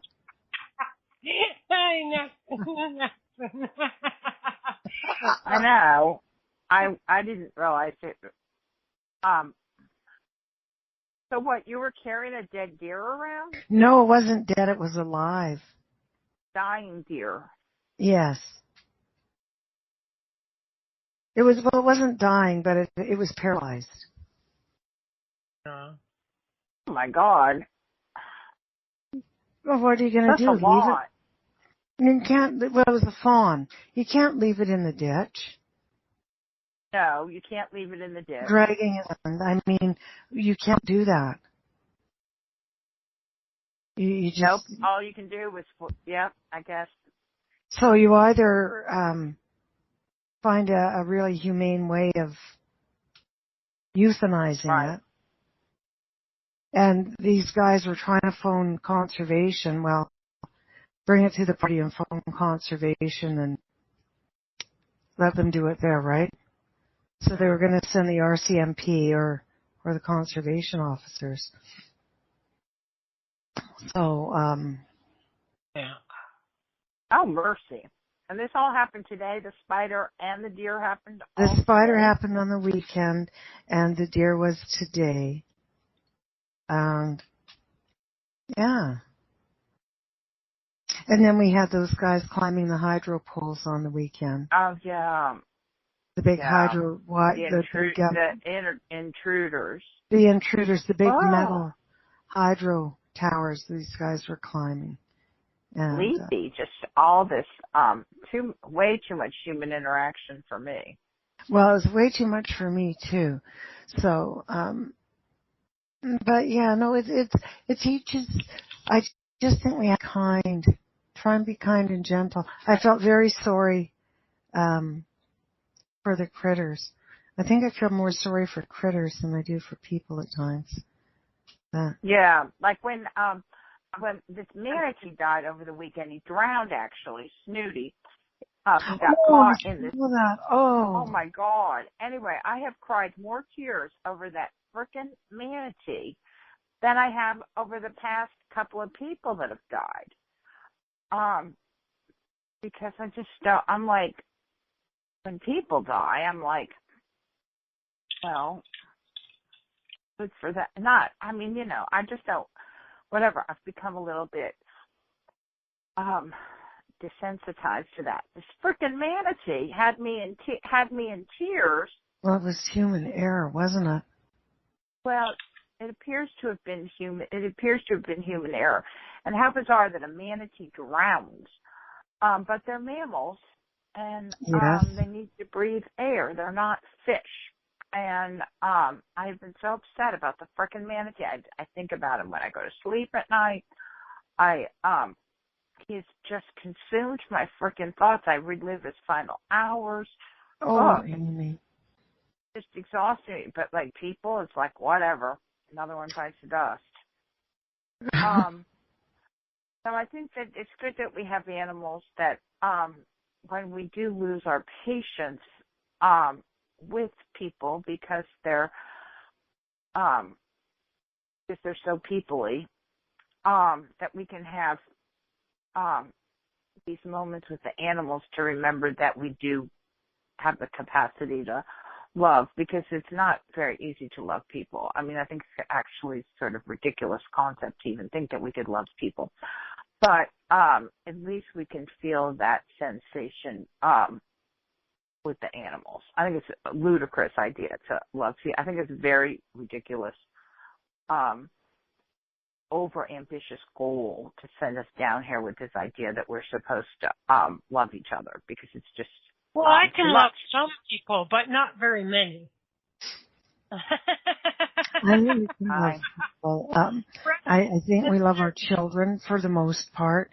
They can do some pretty freaky things at times. Right, exactly. Grandkids, you know, But just your average person on the street, just your average person on the street. I love everybody, including the rapists and the murderers. Come on now. Right. Everybody, all God's children. I love all God's children. I like some people a lot, and then other people I like, and then other people I tolerate, and some people I strongly dislike. Well, what did that guy say to me that time? All girls. He says that why did they hire you? You're pretty, right? And I said, I just looked at him. He goes, well, all girls are pretty. Some are pretty good, and some are pretty awful. Yeah. And I just stared at him. That was way back in the end of this early 80s, I guess. And I just stared at him, and I thought, you're a real jerk. He was an older guy. And something I noticed today, because you triggered me, and I'm not trying to beat up on Donald Trump, but something I noticed today, he was handing out these medals of valor for these officers that responded to that baseball diamond shooting. And so there were a couple of women and then a couple of men. And, he just had to go in for the kiss on the face to the women. Like, the men, nice, firm, sturdy handshakes and shoulder hits. You know what I mean? But why, in that scenario, I don't know why. I wanted him then to kiss the men on the cheek, too. You know what I mean? The woman killed the bad guy. She was probably the biggest hero of it all. And he's like, I don't know, I just see it as very sexist. You know what I mean? I think if, let's say there was a female governor or a female president that was going to give this award, I really don't think she would kiss a guy on the cheek who she was presenting the Medal of Valor to. You know what I mean? Yeah, I didn't see that, so I can't comment on it. I think that, well, I know Obama didn't kiss anybody on the cheek. I know Trudeau, when Michael J. Fox and Martin Short and Gord Downie got their Order of Canada, they certainly didn't get kissed on the cheeks. Top, bottom, or otherwise, and they got a nice handshake. So I don't know what the protocol is. I think it's just generally a handshake. I don't know what the Europeans do. Don't know. They kiss on both cheeks. They kiss on both cheeks. But they kiss boys and girls. You know what I mean? Right? Well, don't they? honestly, I just believe that Donald Trump is just being, when we talk about being the best version of you're I think he's doing a damn good job of it. Because the one thing that we can learn from Donald is he doesn't give a flying fuck what other people think of him. He just keeps going. And for good or for bad. And lately I'm not a fan. You know what? No, but he does and he doesn't. In spite of what people think of him, he keeps doing stupid things, but he cares very much about what people think of him and say about him, because every time somebody thinks and says something unkind about him, he goes off. He goes bouncing off every wall. and does something right, else stupid. because of ego and gravity, and then he forgets. No, I agree with you. He does care, but then he just goes off and pisses everybody off. It'll be interesting to see when you and Donald get to the other side. And you learn the spiritual lesson as to what you'll be like, oh, Donald, thank you so much for taking this hard assignment. Yeah. Maybe there is something. Revealed, I guess, but I don't know. I'm just glad I don't have a TV. That's all I can say right now. I'm glad I don't have a TV because I'm becoming less and less like I don't even know, like that new guy, I don't even know what his name is. I just know it's really lame. That guy, he's sitting there using I profanity. know, he yells at people. Yeah. Oh my God. It's like become a Teamsters union meeting or something every time he's going to be talking to the media. I just don't even know I don't even know what's going on. I don't even know what's going on anymore, but it just seems really, really fucked up. Yeah, it is. Okay, so Jen, are you heading off? I'm taking off. I'm going to go get water and I will say good night. Thanks everybody for tuning in. Mon ami, thank you very much. Merci beaucoup, mon ami. Au revoir, ma petite chou. My little cabbage. My petite chou, my little cabbage. Oh, yes, thank you. You have to get a little laughing Elmo for the girls. The girls I did actually get the Elmos. Oh, good. There you go, you psychic. See? Yes, sidekick. There you go. See, there's no need for name calling, Jen-young. No need for name calling. Okay, we'll talk to y'all next week or something. Bonsoir, mon ami. Have Bye, a good night. Amy. Good night. And what a turnout. We've got Jason. We've got anyway. But I need to go to sleep because I didn't go to sleep till 4:30 last night. So I'm getting very sleepy. Very sleepy. Okay, everybody, I appreciate you being here tomorrow. Salva is here. See you tomorrow. Salva Dutton is here tomorrow, and so be there or be square. Deb, if you haven't ever had a reading from Salva, you should show up if you can. I highly recommend the Salva experience. And so, okay, we're out of here, guys. 3, 2, 1. Thanks, everybody. Thank you, Amy and Jen. Thank you, listeners. Bye-bye.